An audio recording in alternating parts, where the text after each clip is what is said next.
High, আমি momo.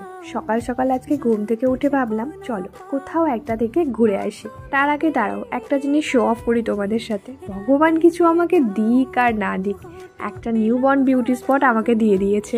This upper lip মোল, এইটা কিন্তু আমার আগে ছিল না, তো বলতে পারো এটা কিন্তু নিউ বর্ন। আগে অতটা বুঝতে পারতাম না জানো, but I feel now it's getting visible day by day. আর ঘুরতে যাব তো বললাম, কিন্তু কোথায় ঘুরতে গেছিলাম বলো তো?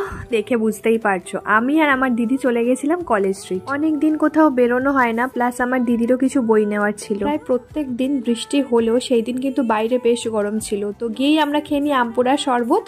তারপরে আমরা আমাদের বইয়ের সন্ধানে বেরিয়ে পড়ি। তারপর বই কিনে আমরা ডিরেক্ট চলে যাই কফি হাউসে। যদিও জায়গাটা একদমই যাওয়ার জন্য সুইটেবল না, কিন্তু দুপুরবেলায় কোথায় যাব বলো? কলেজ স্ট্রিট আসলে এই একটাই খাওয়ার জায়গা, ঠিকঠাক আর কোনো খাওয়ার জায়গা তো পাই না।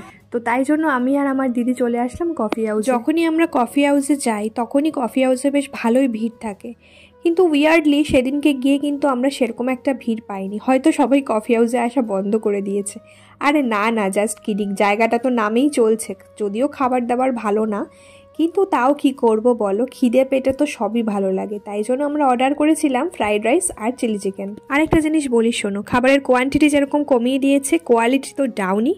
প্রাইস কিন্তু বরাবরের তুলনায় আরও বেশি বেড়ে গেছে। তাহলেই ভাবো কীরকমভাবে জায়গাটা চলছে। প্রথমবার কফি হাউসে এসেছিলাম আমি আমার বাবার সাথে, তারপর কলেজের বন্ধুদের সাথে কলেজের পড়াকালীন সময়ে প্রচুর এসছি, কিন্তু তখন না তাও খাবারের কোয়ালিটিগুলো একটু বেটার ছিল, বাট এখন সব কিছুই খারাপ করে দিয়েছে। আর তারপরে আমরা আমাদের দরকারি টুকিটাকি কিছু জিনিসপত্র কিনে নিয়ে কিন্তু বাড়ি চলে আসি। See you in the next blog. By.